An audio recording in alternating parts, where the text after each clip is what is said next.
नमस्ते र स्वागत छ सबैजनालाई कार्लभ ब्लगमा।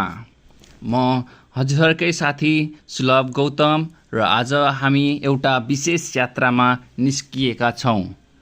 नाम जस्तै काम, माया र यात्राको सङ्गम। आजको कार्लभ ब्लगमा म मेरो मम्मीलाई लिएर मेडिकल चेकअपको लागि इन्डिया जाँदैछु। यात्रा अलि लामो छ, तर मम्मीको मुस्कानको लागि यो केही पनि होइन। भनिन्छ नि, स्वास्थ्य नै सबैभन्दा ठुलो धन हो र आज त्यही स्वास्थ्यको खोजीमा हामी सीमा पारी जाँदैछौँ। म मेरो मम्मीको मेडिकल चेकअपका लागि नेपालबाट इन्डिया जाँदैछु। आजको यस ब्लगमा म तपाईहरूलाई काकरभित्ता पानी ट्याङ्की नाका कसरी काट्ने, के डकुमेन्टहरू चाहिन्छ र हामी कसरी यो यात्रा गर्दैछौँ भनेर पालैपालो देखाउनेछु। ल है त साथीहरू, यात्रा सुरु गरौँ। नेपालबाट इन्डिया साइडसम्म कसरी सुरक्षित र सजिलै पुग्न सकिन्छ म तपाईहरूलाई आजको भिडियोमा देखाउनेछु। झोला बोक्नुस् है, यात्रा सुरु भयो। अन्ततः हामी आइपुग्यौँ। यो हो काकरभित्ता पानी ट्याङ्की, दुई देशलाई जोड्ने पुल र हाम्रो उपचार यात्रा मुख्य बिन्दु।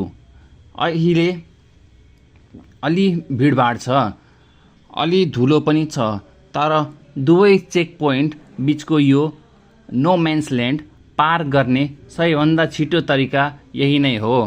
एउटा सानो टिप्स तपाईहरूलाई, आफ्नो नागरिकता या फोटो भएको परिचय पत्र खुल्ने आइडी बोक्न नबिर्सिनुहोला। चेक इन सकेर करिब 200 मिटर अगाडि, सिधा अगाडि हिँडिसके पछाडि दाहिनेपट्टि तपाईँले बस स्ट्यान्ड भेट्नुहुनेछ। बाटो एकदमै सजिलो छ, झुक्किने ठाउँै छैन। हामी बसमा चढिसक्यौँ। अबको हाम्रो गन्तव्य दार्जिलिङ मोड हो। सानो हुँदा, म बिरामी हुँदा मम्मीले रातभर नसुती मेरो ख्याल राख्नुहुन्थ्यो। आज समय फेरिएको छ। मम्मी अलि कमजोर हुनुभएको छ र आज उहाँलाई डोर्याउने पालो मेरो हो। यो कार्लभ ब्लग्सको यात्रा मम्मीको त्यही मायाको एउटा सानो बदला हो।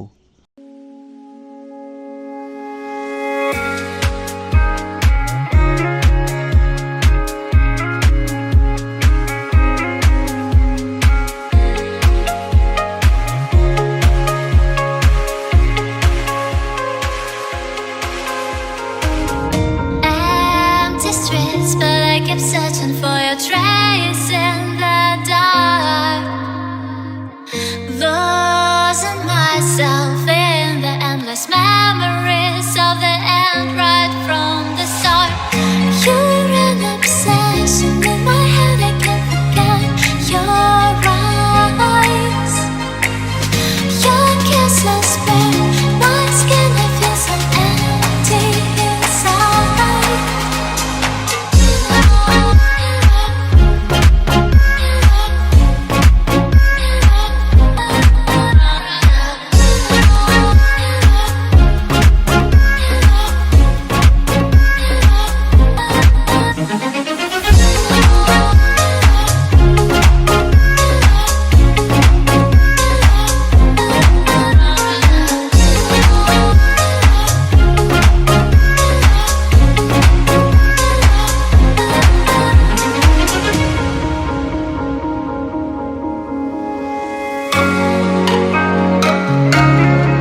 फाइनल्ली हामी दार्जिलिङ मोड आइपुगेका छौँ। यहाँबाट बायाँ जानुपर्छ। यहाँबाट बायाँ 400 मिटर गएपछि हामी टाङ्गा पुल पुग्नेछौँ।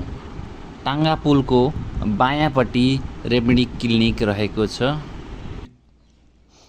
यो धुलो, यो भिड र यो चर्को घाम सुन्दा गाह्रो लाग्छ, तर जब मम्मीको अनुहारमा निको हुने आशा देख्छु तब यो सबै थकान मेटिएर जान्छ। हाम्रो यो यात्रा दार्जिलिङ मोडसम्म मात्र होइन, मम्मीको पूर्ण स्वास्थ्यको यात्रा हो।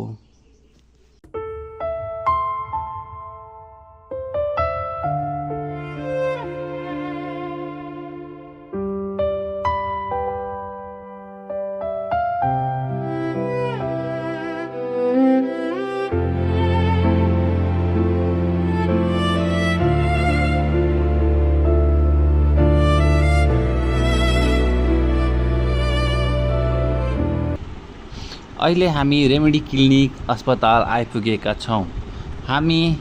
अब हामी माथिल्लो तलामा गएर स्वास्थ्य जाँचको लागि नाम दर्ता गर्नेछौँ।